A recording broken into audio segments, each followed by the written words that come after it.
Yeah, I just want to give honor and glory to God today, man. I just sitting back thinking, you know, God, if you could use anything in me, it's yours. And I was just sitting up thinking, like, uh, my sobriety date coming up. So, when you kind of in sobriety, when you kind of reach those milestones, your past get to coming up and tweaking with you sometimes. You know what I'm saying?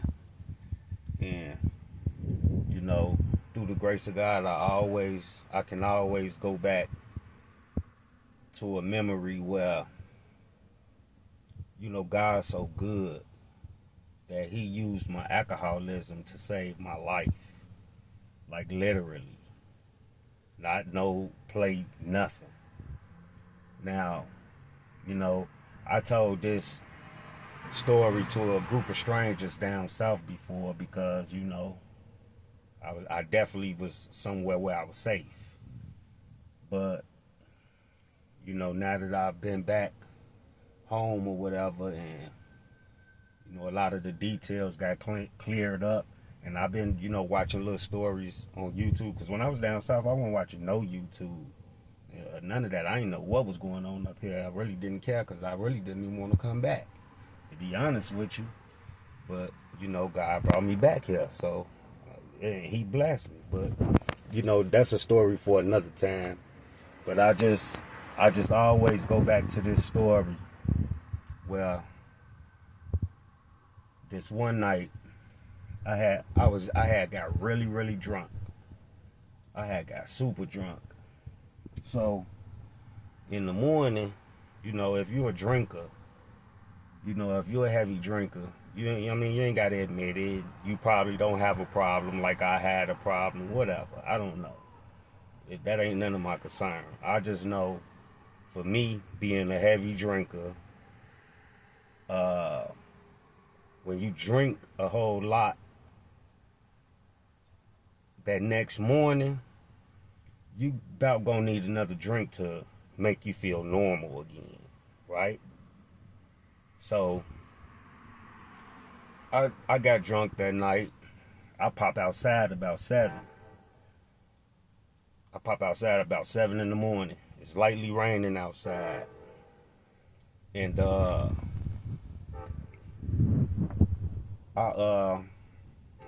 I need a drink bad as hell, but I done spent all the cash I had on me the night before drinking. So now I gotta sell a couple bags of weed. You know what I'm saying? Like, man, I'm thirsty as hell, looking for somebody to sell a bag of weed to, so I can get a drink, so I can go ahead and rotate real normally or whatever, right? So I pop outside. There's a few motherfuckers outside. I remember it being Stone Ed with the dent in his head. He had like a big old dent in his head right here. He had told me he had a sinus infection, so they had to do surgery on him when he was little or something like that. That's how we used to call him Denthead Ed. But Ed was cool as hell though. He was one of the moles. And it was a nigga named Sco. I think Sco was a BD.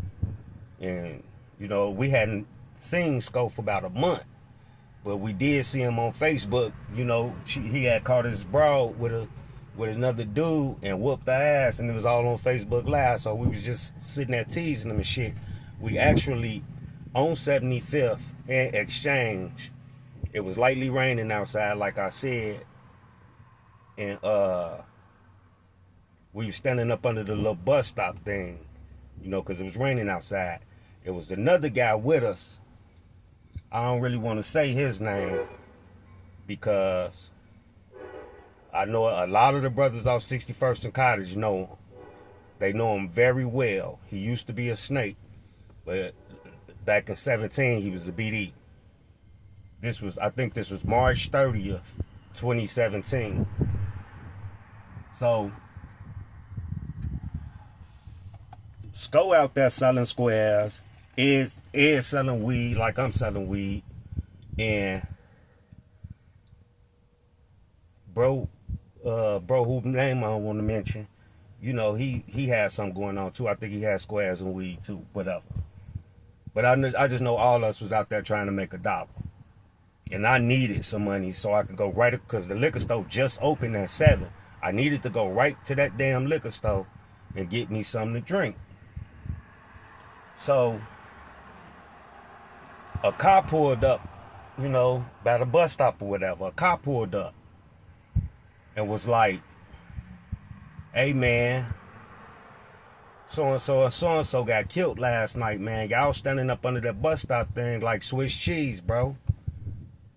So they get to talking to him. I ain't really know that dude, but I'm assuming he was from the area or whatever, because, you know, the other guys knew him or whatever. You know, I really wasn't from over there. I just happened to be over there. You know, and the only reason I was outside because I was in tour with my baby mama at the time or whatever. You know, on some drunk shit. I was a drunk. I ain't gonna blame her, but I ain't gonna 100% blame me neither, because it's impossible to be 100% wrong. But that's another story for another time. But anyway, so when dude rolled up and said that, I looked at these niggas like, y'all ain't for the move. So I instantly pimp off from Exchange back to Coles by myself.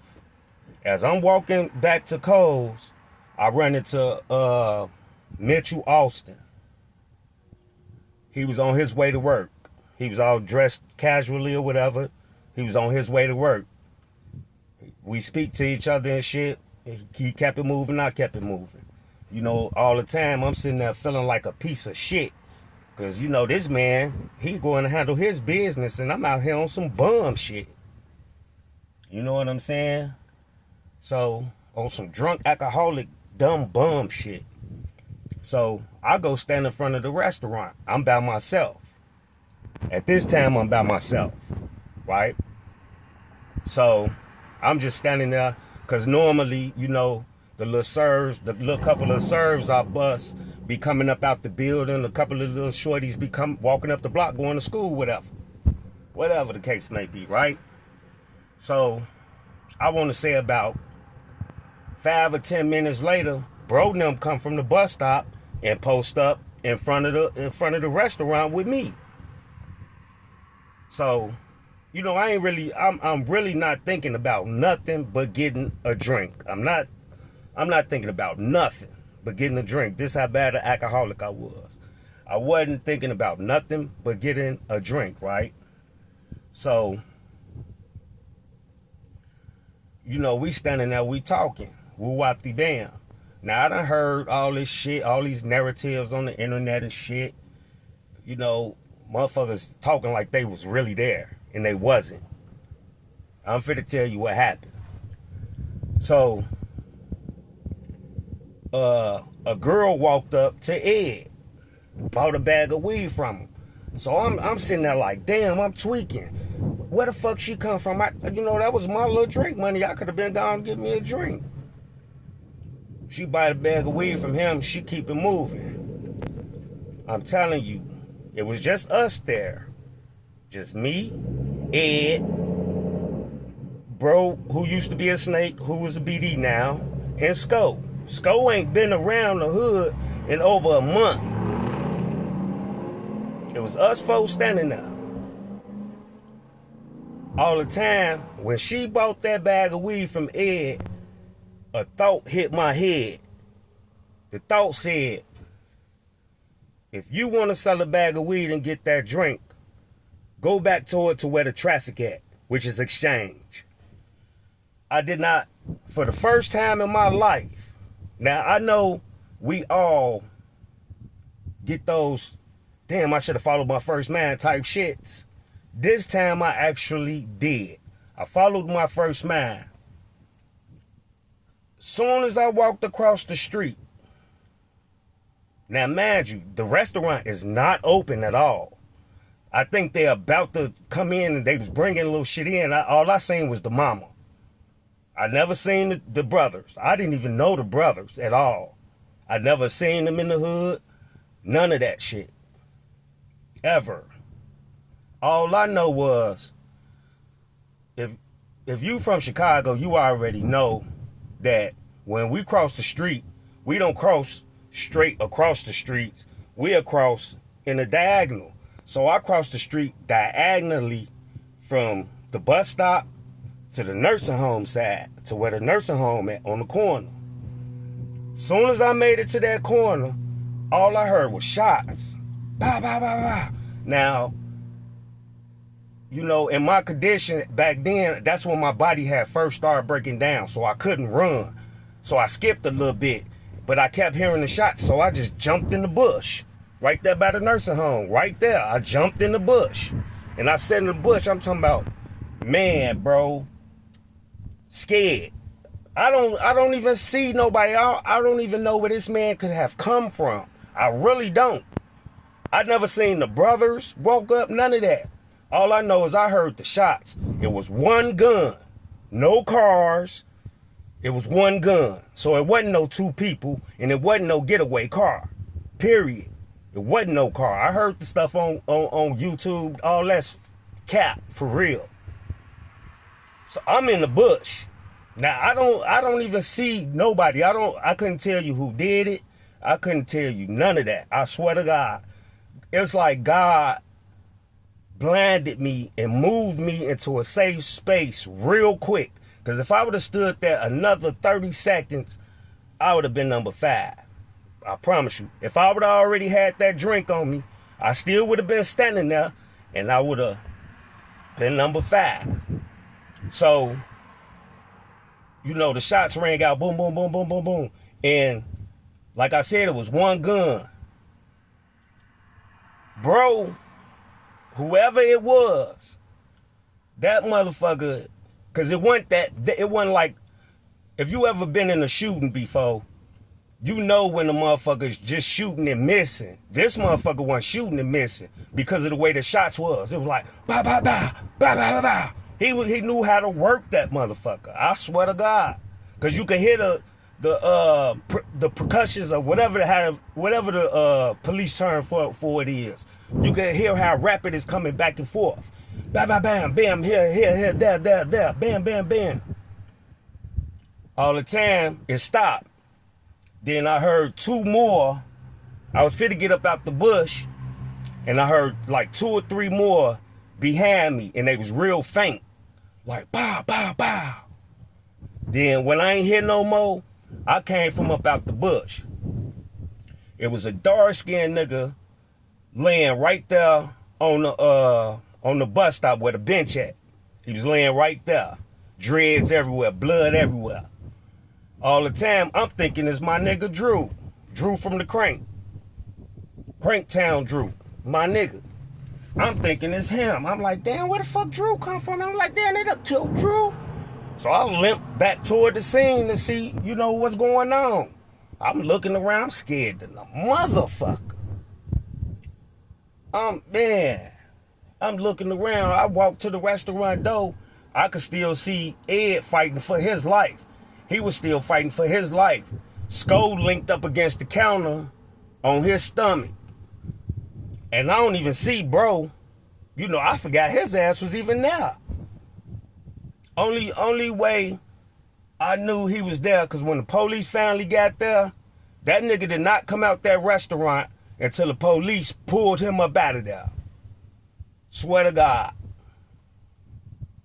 That shit, it happened kind of fast, but it I don't know. It was just really messed up. So once the police and shit, they got bro up at the restaurant. You know, they were walking around asking motherfuckers questions. I dipped up this little chick house named Dree. The whole hood used to run her. So, you know, anytime, like I said, me and my baby mama was into it. So anytime me and my baby mama get into it, you know, I'd probably dip up her crib or something. You know what I'm saying? Or find the bando, whatever. I done did it all on some drunk shit. I ain't gonna lie. You know, God brought me from that, so I ain't never finna lie about it. I'm finna make his name look glorious. Period. So, I go up Dree crib. I tell her what happened. I'm like, man, matter of fact, when I got to her building, I seen one of my little regular customers. I hurry up and made $20 real quick and went up her crib. I'm like, man, I tell her what happened. I'm like, man, run to the store. I made her go to the store and got us 2 6-packs of tall cans of natural ice and a fifth of the cheapest vodka you could find in a pack of squares. I made that 20 and spent it right there. Man, I stayed up her crib. I did not go back out that door. None that day. I'm talking about this happened early in the morning. I think I left her crib probably about 9:30. I called my mama. I was like, and my mama really didn't want to talk to me because she knew I was drunk. You know what I'm saying? Like, anytime I was ever drunk, my mama didn't want to talk to me. But, you know, she still loved me and all that. She just didn't want to talk to no drunk ass nigga. And right now, to this day, I don't blame her for none of that. But anyway, we get drunk. Like, I done smashed the whole 6-pack and a half a fifth, and she done smashed the whole 6-pack and a half a fifth. She drunk sleep. I'm still fucking shook.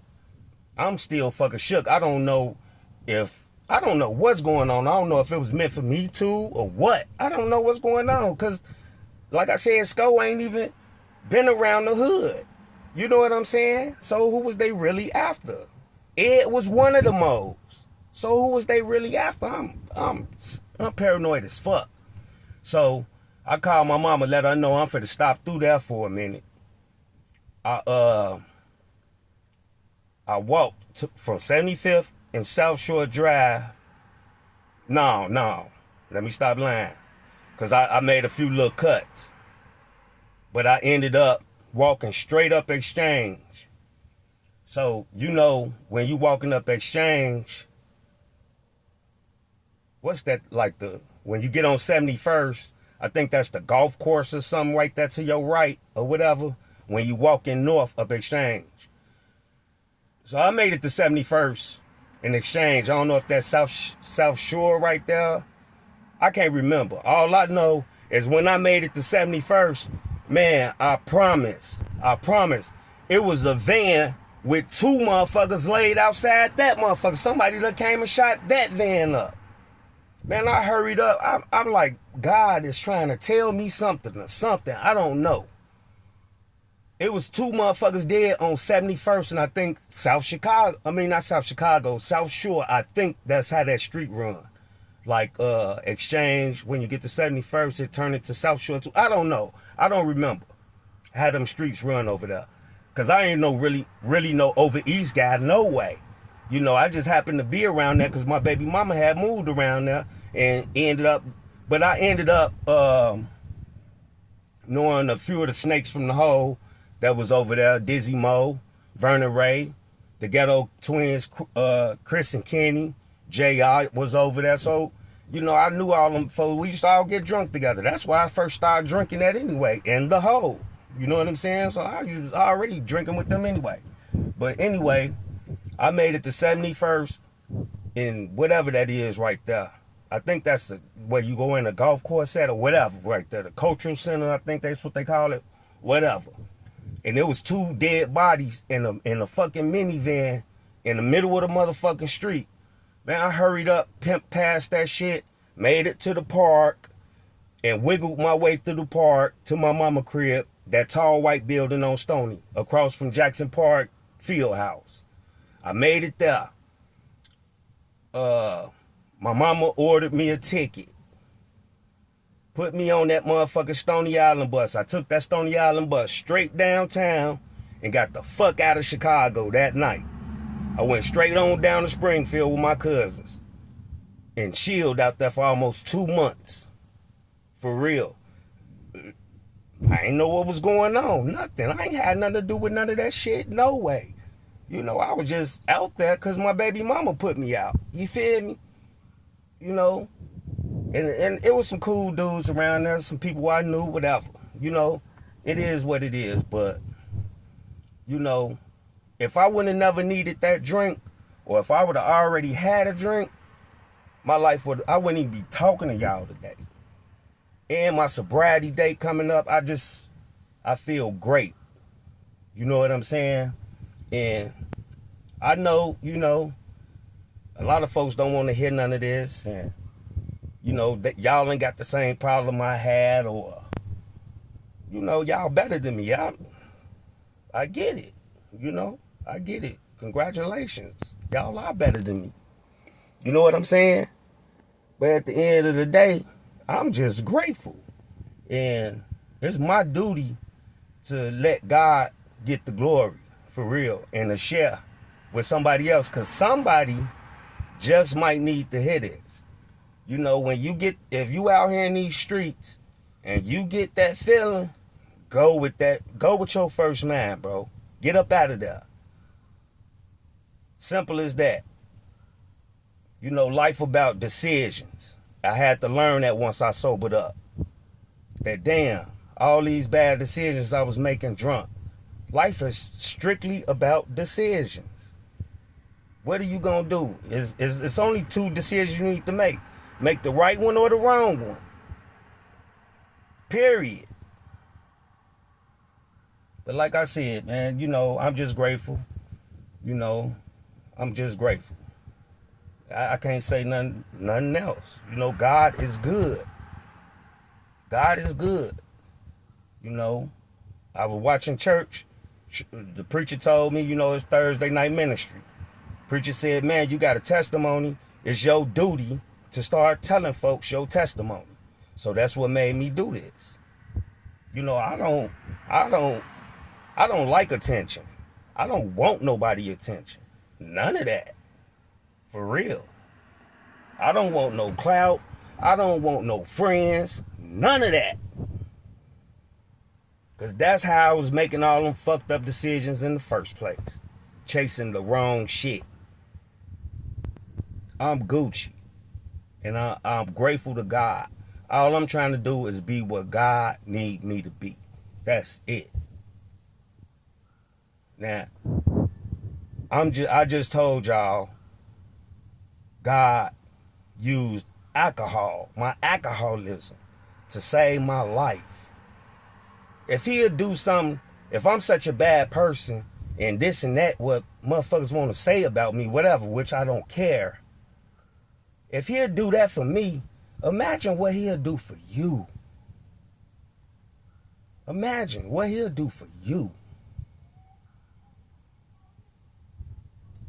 God bless y'all.